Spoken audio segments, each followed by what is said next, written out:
I didn't see monkeypox, and but you're right. We got other things to deal with. We got China's lobbing missiles over Taiwan. Yeah, that was wild. So that's one of the things that I wanted to talk to you about. Like, why the fuck would Nancy Pelosi go to Taiwan and then go to the DMZ? Like, are they trying to kill her? Well, like what? Yeah, I know. I think what caught a lot of people by surprise was just how public the trip became. Right? Well, it's obviously a press stunt. Yes. Although there was this. Well, we don't know who leaked it. We're not sure. I mean, from her office and from other places, we don't know who really started talking about this.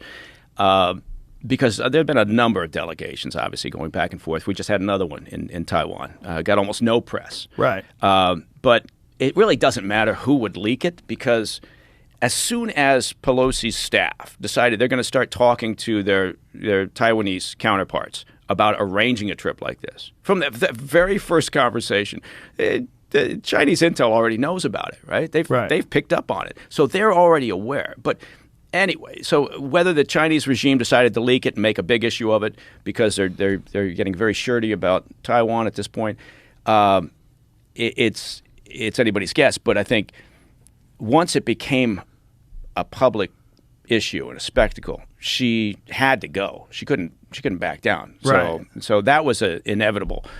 And did it accomplish much?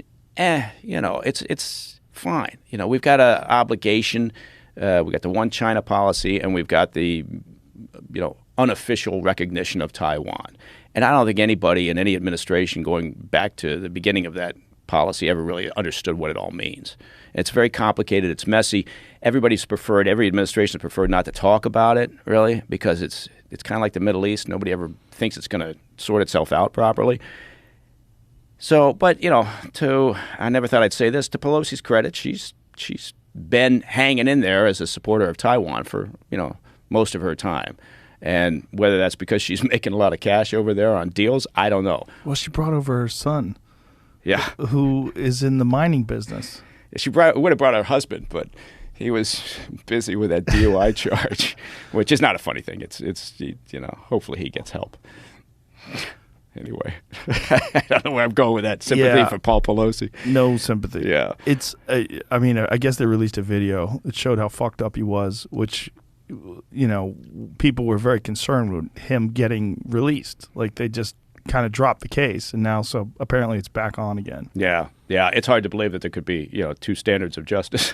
Crazy. Yeah, I would have never believed that. Yeah, but I thought everyone was accountable. We're all treated equally under the law. So what you're saying though is that the moment they started talking about doing it, China was aware of it. Yes. So is that because of moles? Is that because of spies? Is that it's because Taiwan, while an independent nation, right, and except from China's perspective, nothing happens on that island without the Chinese regime knowing about it. Whether it's the Ministry of State Security or whether it's the PLA's intel operations, they know everything that's going on. They hoover up everything, and that's just on the Taiwan issue. We can talk about what they're doing, lately in the rest of the world, but the amount of resource that the Chinese regime puts into, not just under Xi, but previously puts into monitoring, understanding, what's happening in Taiwan, and importantly, what the U.S. is doing in relation to Taiwan, is very impressive. Because at some point, and it may happen sooner rather than later, China's been pretty clear about, look, by 2050, Taiwan's coming back. It's going to be part of China, and there's no two ways about it.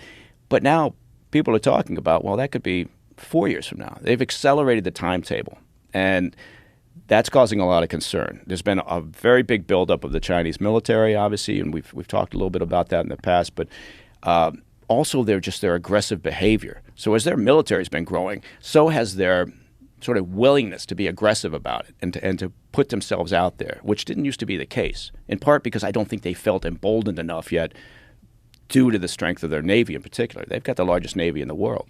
So, it's not, they're not just doing it to do it, Right? There's a reason for it, and the reason for it is to prepare for the eventual day when they decide the time is right to bring Taiwan back into the fold.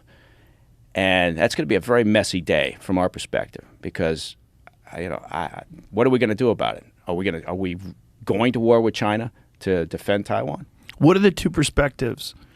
Is there one perspective where some advisors are saying we have to let it happen to avoid the inevitable mass bloodshed because it's going to happen no matter what? Mm-hmm. And then the other perspective as if we let them do that, we're sending the worst message possible, so we need to defeat this at all costs. Yeah, there's basically, that's very eloquent, actually. Although you could argue, and this is what China's been watching also, is what's been happening in Russia and Ukraine,